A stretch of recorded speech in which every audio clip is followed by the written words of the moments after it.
The first step of making Guy a faster driver and teaching him to handle a Formula One car was a session here on Williams' multi-million-pound state-of-the-art simulator.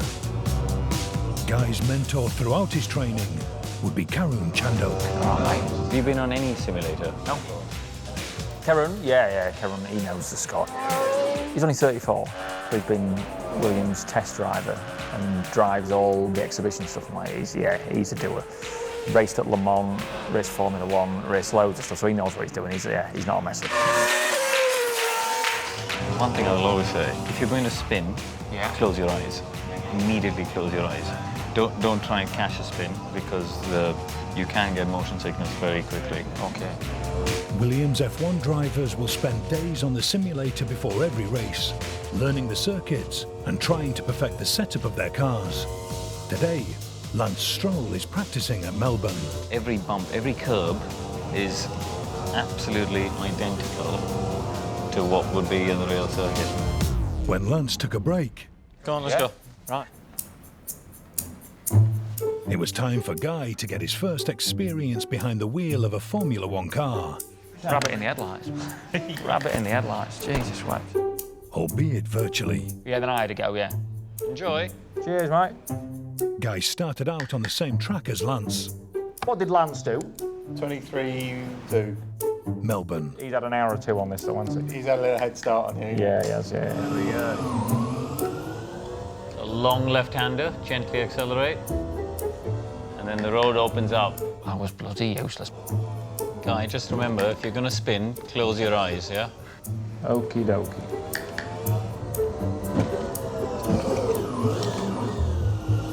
Yeah, it was just a disaster. Oh.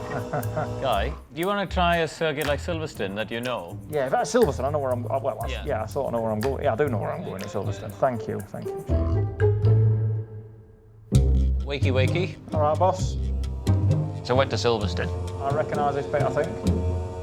And to be honest, I wasn't any better, really. I was bloody useless. You sat that low in a Formula One car, you can't see much. Guy, brake harder.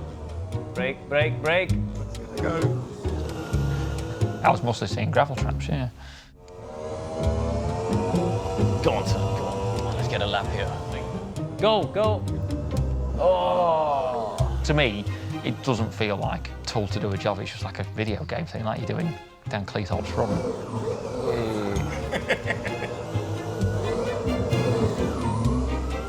Guy, I think you're going the wrong way around the circuit, mate. Oh, man. I did go the wrong way for a bit. There was no coming now. But then, let's be honest, it's a computer game, isn't it? No one's dying. Sacked. I feel seasick. Can you see why it's useful for drivers? Oh, no. Not really. I think you did all right towards the end. It's just... Let's be honest. Okay, fine. Let's be honest. It wasn't great. Let's just hope you're better in the real car. Yeah, let's hope so. Are you? But useless. Yeah. Oh, hang on, I'll get my trainers. Let me get my trainers. His latest challenge culminates here at Silverstone, where he'll attempt to switch to four wheels and compete against a Formula One champion. Yeah, we're here. We're here. Silverstone, the Thursday before the Grand Prix on Sunday. We're not racing until about 4:30 or so. Yeah, a bit nervous. For 6 months, he's worked with the Williams Heritage Team, led by Chief Engineer Dickie Stanford. Now, boss. All right, guys. How are you? All right, mate. And Jonathan Williams. Guys helped restore an FW08C, the first F1 car ever driven by Ayrton Senna. Oh, shit up. Thanks very much. Oh, bloody hell. That's nice, that. Calculator watch. Yeah, Senna's calculator watch. All right, that's sort of in tribute, isn't it? That's true. Thanks very much. On track, Guy will be going head-to-head with 2009 Formula One world champion, Jenson Button. Waiting on Jenson Button. Yeah. No, I don't know him. I've never met him. Why would I met him? One of them. I don't know him. I don't even know who he looks. When Jenson does arrive, it's him who has difficulty clocking Guy. Now then, Jenson. Hey, how you doing? Nice to meet you, mate. You all right? I'm Guy. I didn't recognise you with the hair. I know I've had a cut off, mate. I thought I need every bit of advantage. Hey? Do you know what the plan is? We're going racing. Yeah. Jenson will be driving the prototype six-wheel ground effect car, FW08B, which Guy saw on his first visit to Williams. Without the bodywork, you wouldn't say it's the prettiest race car, would you? No, you wouldn't. No, you wouldn't. But wow.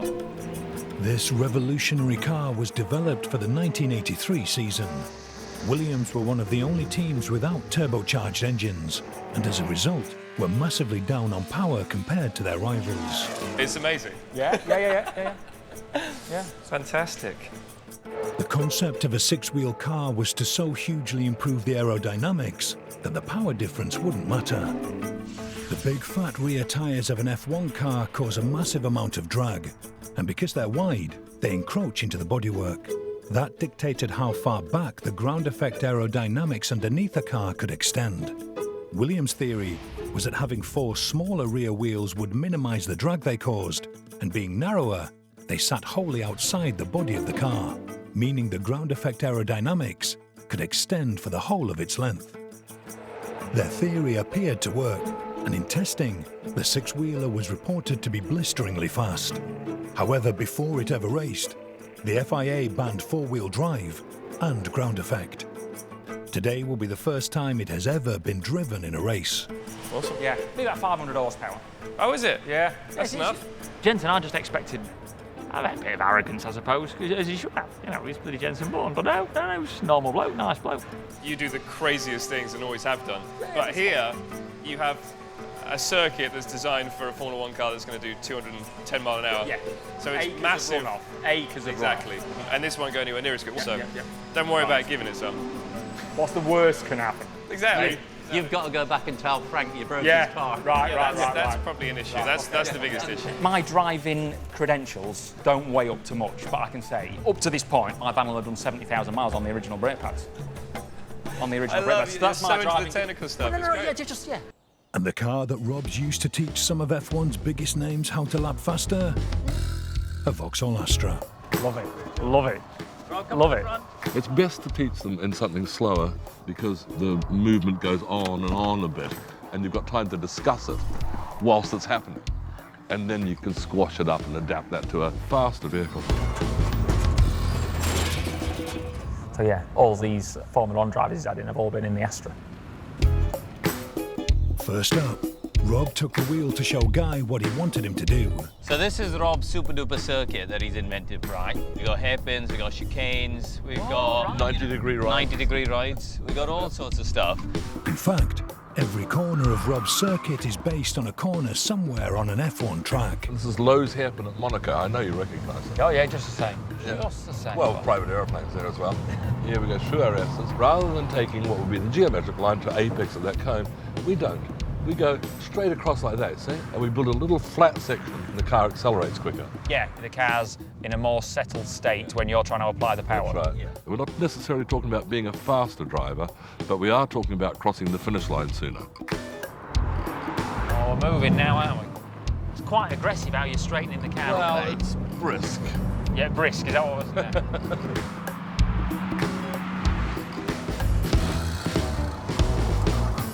What a drive. What an experience that was. What a nice bloke.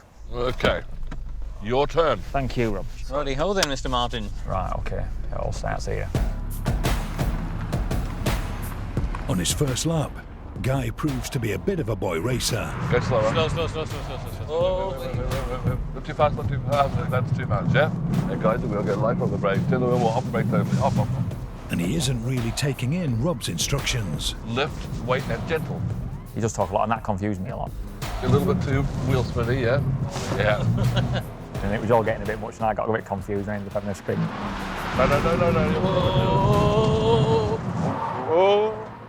No. It's all right. No one died. Won't be pole position. Sorry about that, boys. Oh, no, it's stuck. When Rob's giving these instructions, Guy is still thinking about the previous corner. We'll push, Rob's told him what he's done wrong at turn 2.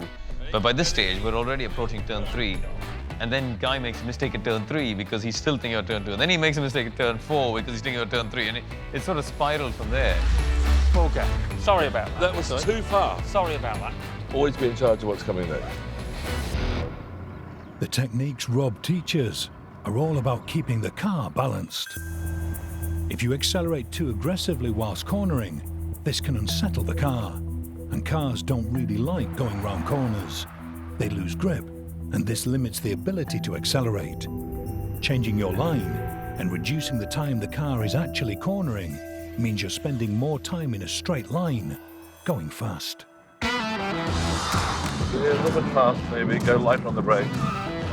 If Guy could learn to brake more smoothly, accelerate more progressively, and reduce the amount of time he spends cornering, Black car, no. Swerve to the left a bit early. Hold the inside, good. Now brake gently. Good, full throttle. then his lap times would improve significantly. 1 minute 37.5. Excellent start, right? We've got a starting point. He was good. He was anxious to learn. So if I haven't got enough steering on, You can't take any off. no. You can say it and he'll understand it. Don't come off the brake so suddenly. Come off a bit slower. But it's not until he does it correctly 100 times over that it takes on a normality. Lift and turn properly. That's much better. Throughout the day, Guy's times improved with every lap. 36.4, Well done. Rob's advice was sinking in. 35.7. I'm noticing a little bit of excess wheel movement, boxing in shadow. Yeah, why am I doing that? So no more. The bruising will fade. 34.0. Very good. We're throwing a lot of information at you. Sorry, guys. No, this is what I need. Sorry. This is what I need.